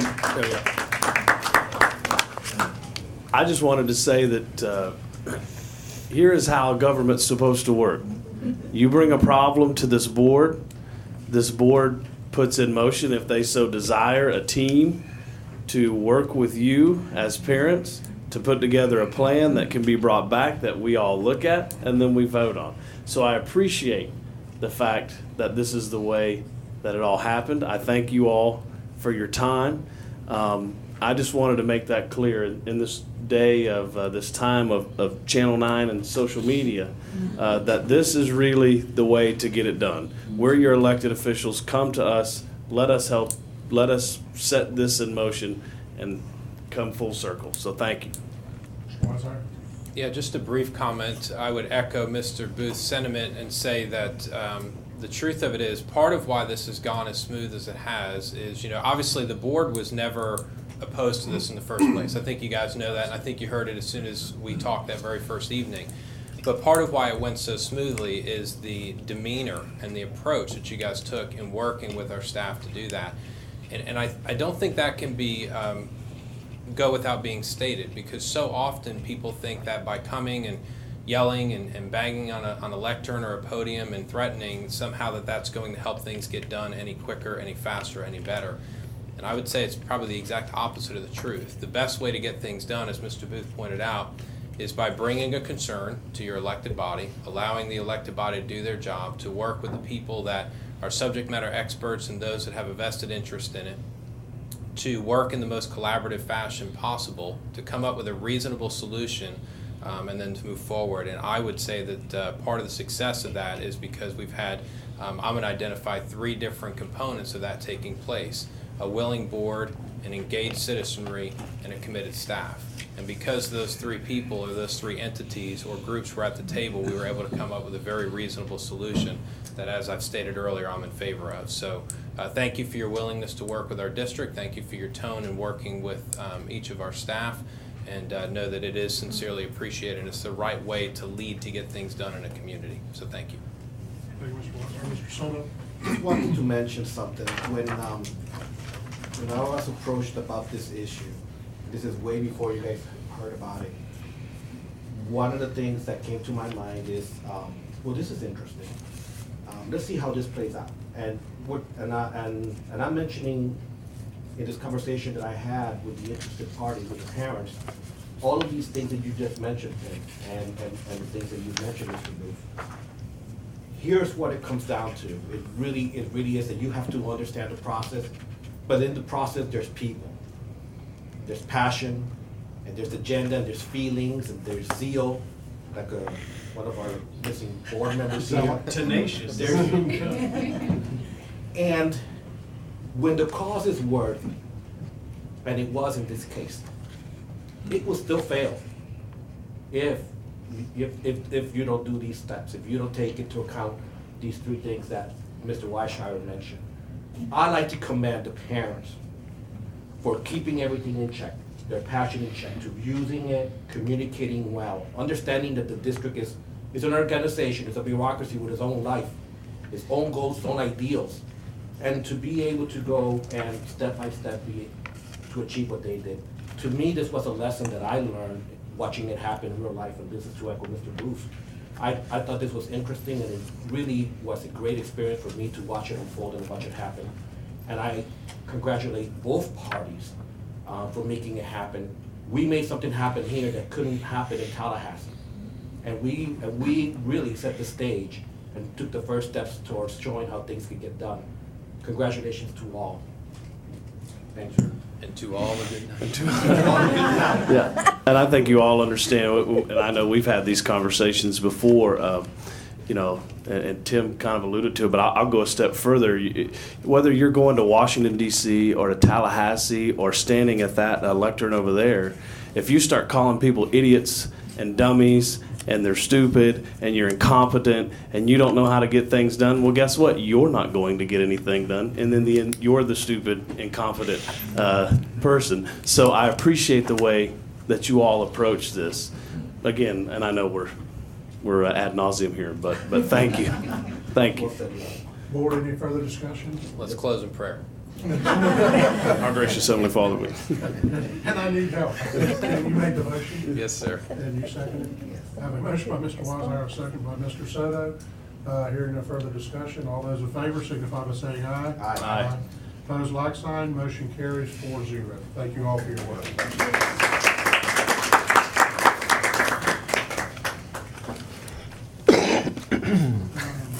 Business and Finance. Before anybody jumps out there, I would like to pull item H first.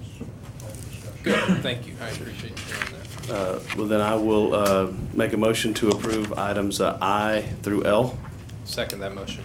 I have a motion by Mr. Booth with a second by Mr. Weishauer to approve items I through L under Business and Finance. Board, any discussion? Hearing none, all those in favor signify by saying aye. Aye. Opposed, like sign. Motion carries 4-0 for items I through L. Mr. Chairman, I would be fine with departing from procedure at the moment and allowing discussion before motions on the floor, if the board would be okay with that, for you to express your thoughts on the Gallagher piece. Sure. My questions on this renewal is, this was early on after I got on the board last year, and I remember there were a lot of questions, particularly by Mr. Wheeler, who's not here tonight, on the Gallagher contract. There were some questions about the cost of the contract at that time. And I guess my issue is probably not as much about the Gallagher contract, it's about the process that led us here tonight to where we're down to the end of having to approve this to be able to keep our consultant on retainer or on contract, whatever we call it. I guess I felt like last year that there were some pretty robust comments and discussions about this. I wish this would have come up in a meeting 2 months ago and said, we're getting to the point of renewal. Can we have a discussion board about what you think about this, where you want to go? I think one of the biggest things we're doing as a district is a health center for our employees. I want to know that we're getting our bang for our buck. I want to know that the things that Gallagher has said would happen will happen. And I'm a little concerned we got another year with the same people. Are they the ones that can evaluate their own work, I guess, sort of. So I just, again, I'm not as opposed to the contract itself. I'm kind of just, I really like the way that the process went down. Those are my thoughts, and that's why I pulled this discussion. I think those are very valid points. And as you pointed out, last year we had discussion surrounding this. Some of it was passionate, and so I think it would have been appropriate. So Stacy, maybe if you would, for the benefit of the board and Mr. Thacker's point, talk about, or whomever, I guess, Ken, why we're here tonight, why we're not talking about it 2 or 3 months in advance. And I think that would be helpful for the board. And to be honest, even though Mr. Wheeler's not here, it's something I'm sure he's going to be interested to know as well, if he doesn't already. Sure. I think when we look back at, if we were to had started the process of going through an RFP for these services and that kind of thing, we're probably going back to September or October to start the process to have it completed for this time of a renewal. At that time, we had 2 major things going on that Gallagher was instrumentally involved in.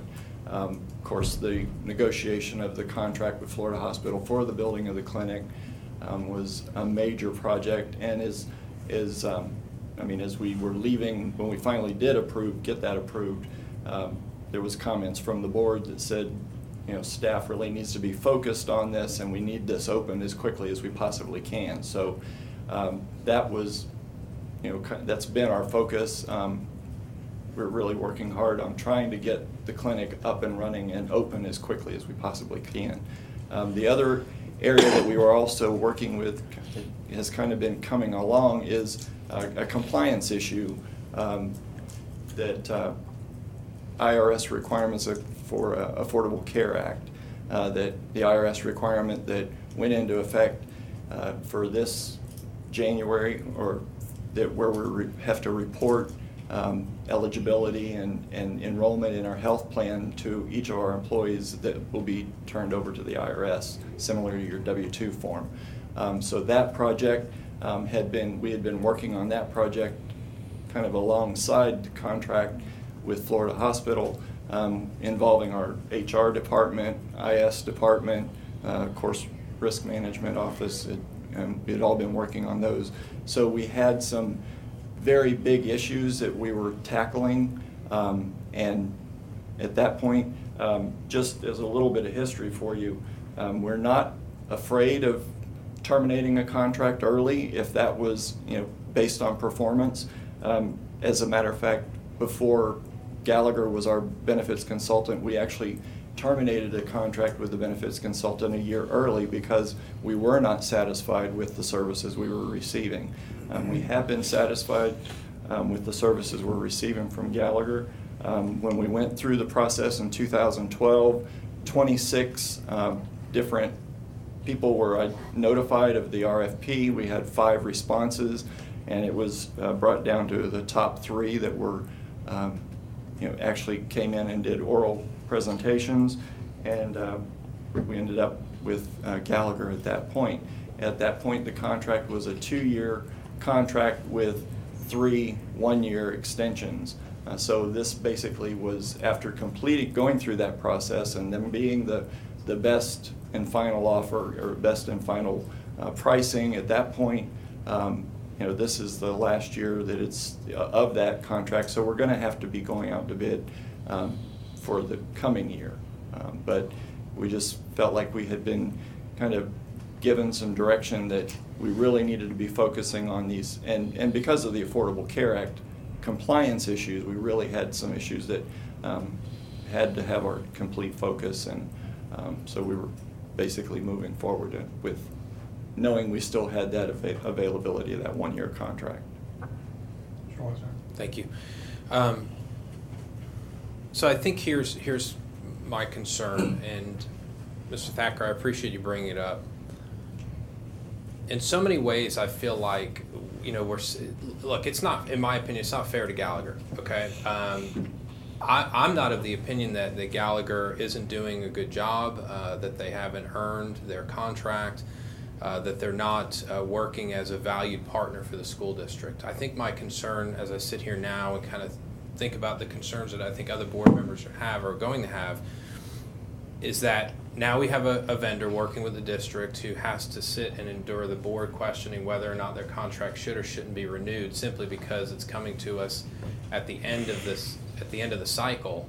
And I think that a conversation earlier, particularly because, and I don't remember who, I know Mr. Wheeler had some concerns, but I don't remember who, if anyone else on the board did. But I think I would say that if the board members or a board member has a serious enough concern about a contract renewal and approves it, and it's going to come back again next year, I honestly think it is incumbent upon superintendent to bring it to the board earlier and allow the board to talk that out and vet it a little bit so that they don't feel like they're sitting here at the 11th hour with a major component of what we provide for our employees and a major piece of what's taking place in our district with our health clinic and all that. And so I think in some ways, I feel bad, honestly, for Gallagher because they're having to sit here and us question their contract. And I think to Mr. Thacker's point, it's not really even so much about the contract as it may be about the process. And I think we've probably set ourselves up for a problem tonight in how we've gone about it, as opposed to just coming back in September and saying, hey, board, remember, last year you approved this, there was some concerns with it. What's the general direction that you want us to go in? Should we look at extending for 1 more year? That would be our desire as staff. It would be our recommendation, but board, give us some direction. And I think we probably could have avoided either this piece tonight, or we could have had the conversation that's needed to say, let's get it back out on the street and let's allow them to compete and prove once again that they are the right vendor that we should be working with. And I would venture to say that's your opinion, is that if we put it back out, we're going to end up with them again, and that they've done a great job and they've performed well for us. And so I would just caution that in the future we don't end up in this situation again, so that nobody has to deal with the awkward components of what we're dealing with tonight. So hopefully it's a learning opportunity for all of us. I think it's important as well, Gallagher, I would point out, for whatever reason, the board is wondering whether or not, or at least elements of the board wondering whether or not this is the right contract for us. I think it would be important to share with the board why you're so great and why we should be working with you. And and tonight may not be the night for that. You may not be prepared. I'm just saying in general, there's this question that's looming over top of this contract, and probably with some really robust conversation, we probably could avoid that as well. And see that in an open competitive market, maybe we're getting exceptional service at an exceptional price, and that we shouldn't even be having this conversation of working with the best vendor. And I think that's missing in the conversation for whatever reason. Any individual board member may feel that way. So I guess maybe if anything, I would rather just seen this a lot sooner so that the board could have discussed it at a different way. Understood. Thank you. I've got one quick comment. Okay, yeah, sure. And actually, Tim hit it right on the head. My question is, there were concerns last year, and I'll tell you, it's been 12 months, I guess, and since then, we've spent a bunch of money building a health clinic. We've hired Florida Hospital to be our administrator. I have not once in those 12 months heard anything from Gallagher. Don't be afraid to ask for a workshop during the year. As this health clinic gets moving, if it opens in April, I would expect for you to be coming to us either an informational presentation or a workshop come mid-May and say, guess what, after we opened, the first week we had 2 people, the next week we had 200 people, next week we had 2,000, or whatever. We're spending a lot of money, we're working with the teachers union, this is part of what we're bargaining with, it's part of their salary, benefits, and it's very, very important to me, and it would be helpful to me for a couple $100,000 to be hearing from Gallagher what they're doing. So I'm not mad at Gallagher. I'm not picking on Gallagher. I'm sorry I agree with Mr. Weishaupt. I'm sorry you're having to sit here. And my beef's not really with you. It's the process. And we do need the feedback, but we need that coming back. Yeah. I actually concur with these gentlemen on the bringing it forward, talking about it. But Mr. DeBoard, I have a question for you. Is Gallagher providing the services that you have asked them to provide, and are you satisfied with their service? Yes, sir. I make a motion that we approve item H under business and finance. I'll second it with a brief discussion. I have a motion by Mr. Booth, a second by Mr. Soto with discussion. Board? Board, and I'm speaking directly to you here. This is what I do recall from the previous discussion on this contract last year, is that the school district made a compelling case for their needs of these services. Like, I was under the impression that they really wouldn't be, our employees would be they would be greatly disadvantaged without the services of Gallagher. They were extremely satisfied, and this was through some pretty intense cross-examination that was made by several board members. Am I correct recalling it like this? Sir. And that when they described in detail the process to obtain the services, something that some of it was repeated tonight, that there was a previous vendor that didn't work out, that it satisfied the board as to that it was well done and that it was probably the best contract that we can get. Since then, I just haven't heard anything different at all, and I would expect that, the board. I would really expect that from the district if there was something different. But because I haven't, I feel as though the conditions are still present for me to go ahead and approve this contract, so that's why I'm seconding. Board, any further discussion? Just one brief discussion on what you said. I remember the conversations too. And I had a lot of the discomfort I had last year, I still have today. The thing that swayed me last year was the government compliance. That was part of that. And that's where I felt we had to move forward and go. So. And they made a very strong point of that, Mr. Packer, to the point that I actually was like... That swayed me last year. There may actually be an imbalance, and I think I made a comment about that with the kind of leverage that some of our vendors have with the district, but that's for a different day in the district discussion. Mr. Thacker, if I may, just a quick comment again. I think it's so important that this board express this, that this has nothing to do with Gallagher per se, with a vendor, because the tone that we want to set as a board is that we want people to want to do business with us as much as we want to do business with others. And so I think that's an important takeaway for you and for others as they're looking at doing business with this board. It's about us getting better at how we handle our processes. And I need to say our processes because we can point fingers all the way around the room at the exact same time. If board members had concerns about this, it's not lost on us that it was a one-year renewal. And we could have also brought it up to Mr. DeBoard as well. And so I say that because if we're going to have this team mentality about how we lead and guide this district, we also look at the opportunity to say, hey, let's remember this is coming up. The caution I would give, though, is remember, as evidenced tonight, this board votes on a lot of contracts. There's a lot of things coming before us.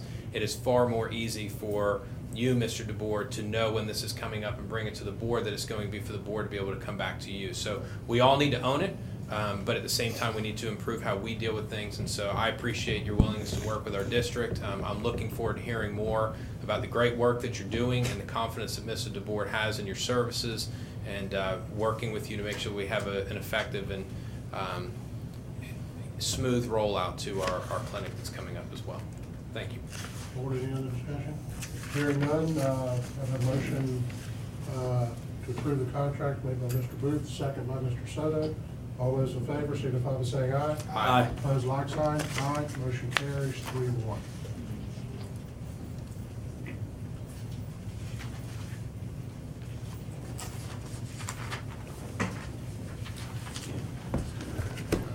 Let's see, that brings us to Superintendent, do you have any other updates or any other I comments? just wanted to make one comment since it's my very last board meeting. Yes. I wanted to say thank you to the staff. They have been absolutely amazing. We have our troubled times. Sure. But in general, I just wanted to say thank you for everything that you have done. We have truly been a great team together, and I think that's why we have been so successful. There's always room for growth, but just wanted to say in public, thank you for everything that you have done. And I would remiss if I did not mention Larry Brown. Larry and I have had many animated conversations where we may have disagreed on things, but in the end, we come up with something that works for this district. So Larry, thank you as well. Melba, have you and Larry ever had a conversation that doesn't include with him quoting a statute number? Never. I haven't either, so. Nor have I. It's unanimous. For a case. Okay. Before we recess, board, any other comments or questions or anything else? Mr. Weishauer? No, sir. Melba, thank you. I do need to Mr. say. Soto? I have one for staff. I see it. I mean, we're not going to do statutes yet. This came up actually in the workshop. I think it was Mr. Weishauer brought it up. Clyde, can we get an update on what's going on with the ESCO stuff at our next meeting possibly? Yes, please. I would like to work with Sarah on that. Okay. So give me a little time, because that's one thing that we've kind of put it on idle. She's got a couple of higher things, so within the next But you're right, month but or you know. 6 weeks or something, right. give her. Well, we're certainly. She's got to figure out if we can build schools first. And then we can, Right. If you can get it on the radar. We will. Mr. Brett? Thank you, sir. Very briefly, the board needs to recess and not adjourn for an executive session under the statute 286.011, subsection 8. And there are 2 cases specifically listed in the notice that was published and distributed.